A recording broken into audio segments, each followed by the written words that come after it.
কাজল মেয়েটা বড় ভালো রে। ওর বাবা মা কেউ নেই, আছেন শুধু একজন দাদা। অবশ্য দাদা যখন অফিসে চলে যায়, ওই কাজল বড় অসহায় হয়ে পড়ে। কারণ ও যে তোর আমার কন্যার মতো এই চারিদিকে চলাফেরা করতে পারে না। কারণ কাজল যে অন্ধ।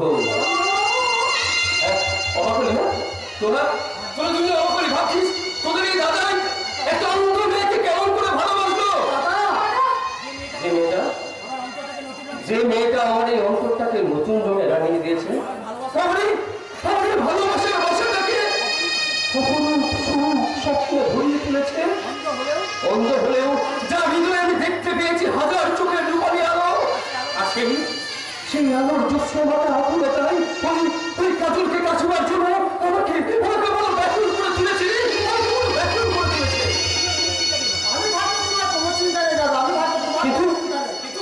কিন্তু মিঠু, তুই বলতে পারিস আমি বাবা মাকে কেমন করে বলবো যে অন্ধ মেয়েকে তোমরা পুত্রবধূর স্বীকৃতি দাও? আরে বাবা, তোর হয়ে নয়, আমি মাকে গিয়ে কথাটা বলে দেবো। মাকে বলবো। কি বলবি তোরা? মা মানে দাদা বলছিল, কি বলছিল? আমি বলছিলাম মানে আমি তো বলছিলাম আমি বল না। আরে বাবা বল, আমি বলছিলাম কি মা, ওই কাজটা ওই দুটো আমাকে আগের মতো ভালোবাসে না। আমার জন্য মনে হয় কি জানো তোমার ভালোবাসাটা আমাদের কাছ থেকে চুরি করে নিয়ে গেছে। মা কেন বলো না মা, বলো কেন তুমি সেই ছোটবেলার মতো আমাদের মাথায় হাত দিয়ে ঘুম পাড়িয়ে গান গাও না মা? বলো না মা, বলো না মা, বলো।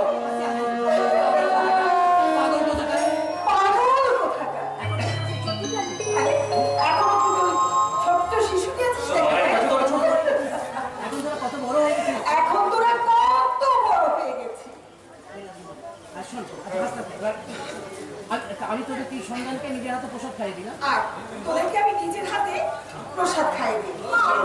আমি তো আগে প্রসাদ খাবো, তুমি ওকে ফেলে গেলে না।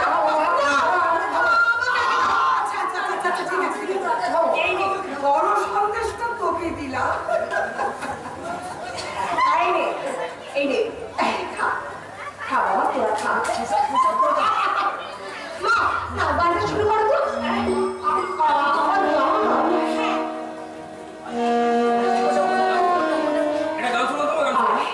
তোরা সবাই আমার কোলে আয় বাবা।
আমি আমার প্রথম সন্তানকে বংশাবলীর থেকে ঘুম পাড়িয়ে রেখে এসেছি। তাই তো গানটা গাইলে আমার বড় খোকার কথা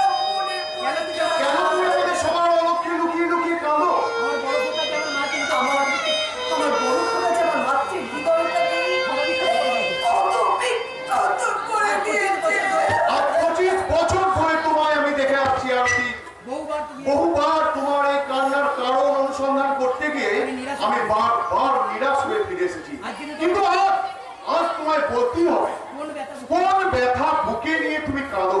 না গো, দেখো না, ও কিছু নেই, কিছু ও কিছু নেই, ও কিছু নেই। আরতি, আরতি, আমি তোমার স্বামী। আমি তোমার স্বামী। দীর্ঘ 25 বছর ধরে তোমায় আমি দেখে আসছি।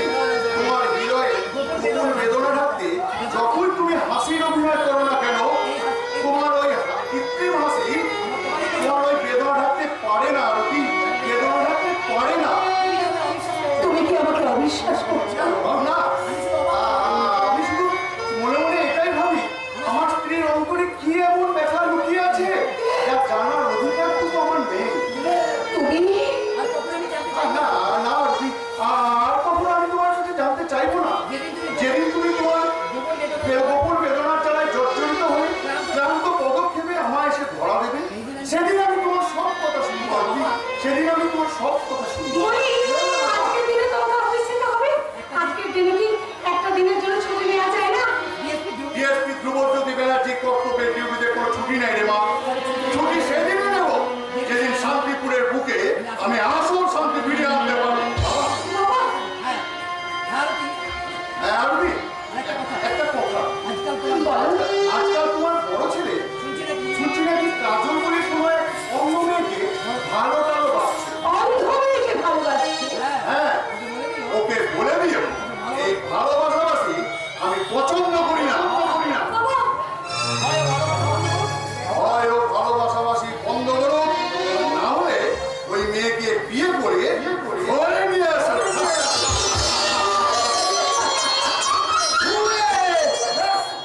আর কোনো চিন্তা নেই দাদা।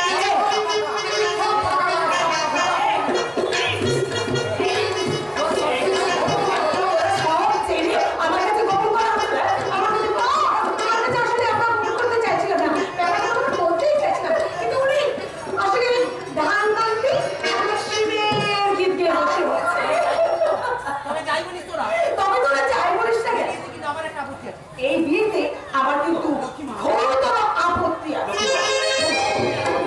বাবা যখন মত দিয়েছে তুমি আপত্তি করো না। হ্যাঁ, আমিও তোরা একটা শর্ত, তবে একটা শর্তে। কত বলো আমার কি সত্য? গান্ধারী যাবে তো আমার। শর্তটা হলো গান্ধারী যেমন তার অন্ধ স্বামী ধৃতরাষ্ট্রের স্বামী যদি প্রতিবেদন থাকতে, তেমনি তোকেও আমার এই অন্ধ বৌমার সামনে তোকে পট্টি বেঁধে থাকতে হবে।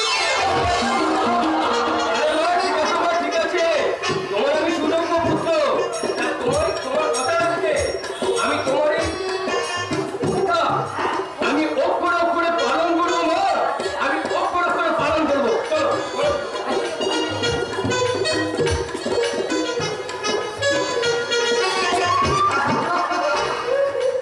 সত্যি, কি মজা? খুব ভালো হয়েছে বল। আসি, আসি, আসি, আমার মাছি না, আমার মাছি।